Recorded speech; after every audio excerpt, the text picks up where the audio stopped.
A paz do Senhor Jesus esteja com todos. Hoje é o nosso dia 237 e eu gostaria de falar um pouco a respeito de Ezequiel, capítulo 16 e capítulo 17. Gente, eu fico muito empolgado com as histórias bíblicas, principalmente com uma metodologia que o próprio Jesus, ele, além de praticar muito, ele nos ensina a fazer da mesma forma, que são as parábolas. As parábolas são histórias contadas que nos ensinam verdades bíblicas e verdades espirituais. Nesse capítulo 16, a gente vê uma parábola de uma pessoa que nasceu, se tornou jovem, bela e se prostituiu. É uma parábola muito interessante que fala muito sobre as nossas vidas.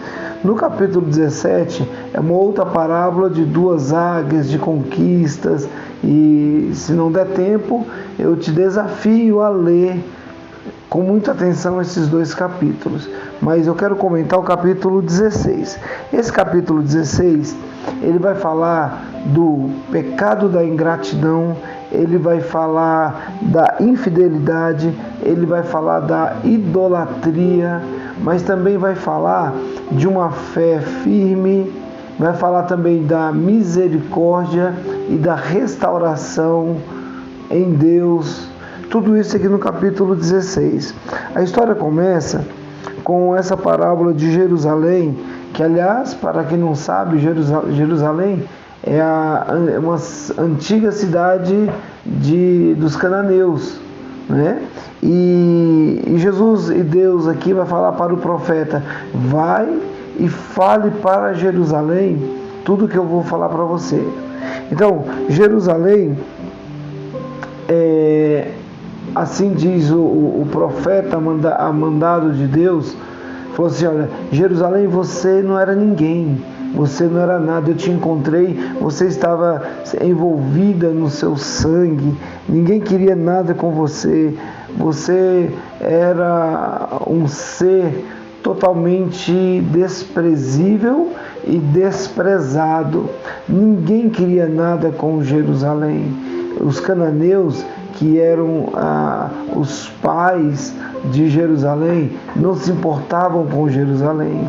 Fala assim: só que eu te peguei. Deus manda o profeta dizer: eu te peguei, te dei banho, coloquei roupa, te dei comida, eu cuidei de você, você estava totalmente nua, quando você ficou mais mocinha, eu coloquei a roupa em você para cobrir a sua nudez. Então eu cuidei de você como um pai cuida de um filho, né? E aí o problema, Jerusalém, é que você cresceu. E no versículo 15 fala que quando ela cresceu, essa Jerusalém, ela se torna bela, ela se torna bonita, e ela usa da sua beleza para se prostituir com a Assíria, para se prostituir com a Babilônia, para se prostituir com o Egito. Então ela se tornou uma prostituta. E a revolta de Deus era essa: eu fiz tudo para você crescer e agora você se tornou uma ingrata, uma prostituta, uma idólatra. Deus chega a dizer que a Jerusalém, ela se tornou uma prostituta tão difícil que nem dinheiro ela cobrava para se prostituir. Pelo contrário, ela oferecia presentes para se prostituir. Enquanto que as outras prostitutas, pelo menos, se prostituíam para ganhar dinheiro. Jerusalém não. Isso deixou Deus muito indignado. Falou assim: olha, você trouxe a idolatria das outras nações para cá. Jerusalém, você que era uma bela moça, uma linda, maravilhosa, referência entre todas as nações, agora você se tornou uma das piores prostitutas que alguém pode dar notícia. A indignação de Deus era tanto que Deus falou assim: olha, eu vou julgar você de tal forma que eu vou colocar você no meio de todos os seus amantes, todos os amantes, os viajantes, todo mundo que se prostituiu com você, vão fazer uma roda à sua volta, eu vou tirar a sua roupa e eles vão te julgar e vão te condenar. Você será condenada, Jerusalém, você será condenada. E o texto continua dizendo que depois disso, depois dessa indignação, Deus ele usa de misericórdia para restaurar Jerusalém. E Jerusalém diz lá o texto que ela se envergonha do pecado que ela cometeu. Como esse texto parece com a nossa vida, com a vida de muitos, em que Deus ele dá uma oportunidade, mas a ingratidão ela tomou de conta do coração. Às vezes, a gente pega essas parábolas que falam sobre muitas coisas e a gente quer excluir o nosso exemplo, mas não. Deixa Deus te encontrar nessas parábolas. Existem pessoas que têm um coração ingrato, não agradece a Deus por nada, mesmo sabendo tudo o que Deus fez por você. Meu conselho é que você seja grato. Seja grato. Lá em Lucas, no capítulo 17, fala assim que haviam 10 leprosos e dos 10 que foram curados, apenas um chegou para Jesus e agradeceu a Jesus.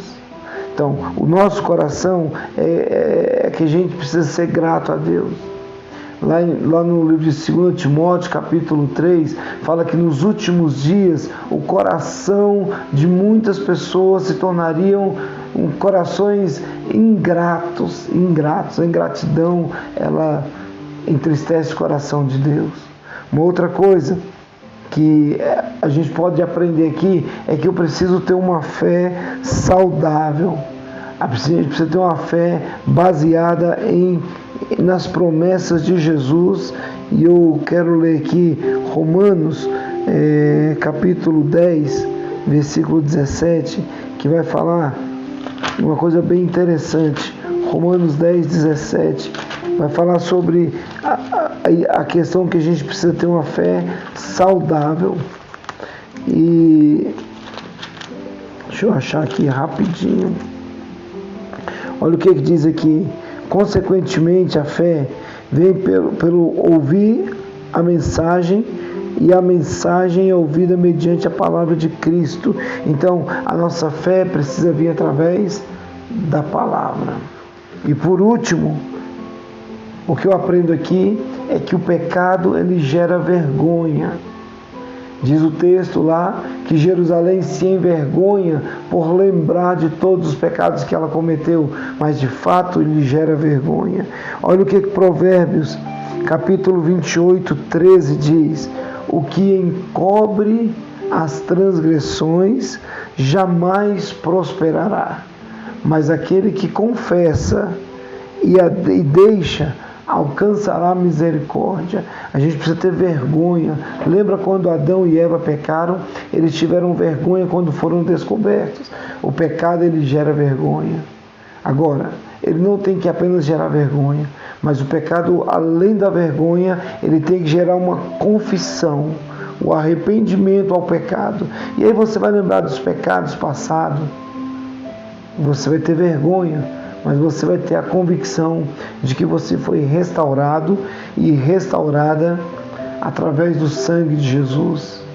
Que história! Leia o capítulo 16 do capítulo 17. Você vai se encantar com as parábolas do Antigo Testamento. Que Deus te abençoe e tenha uma excelente leitura.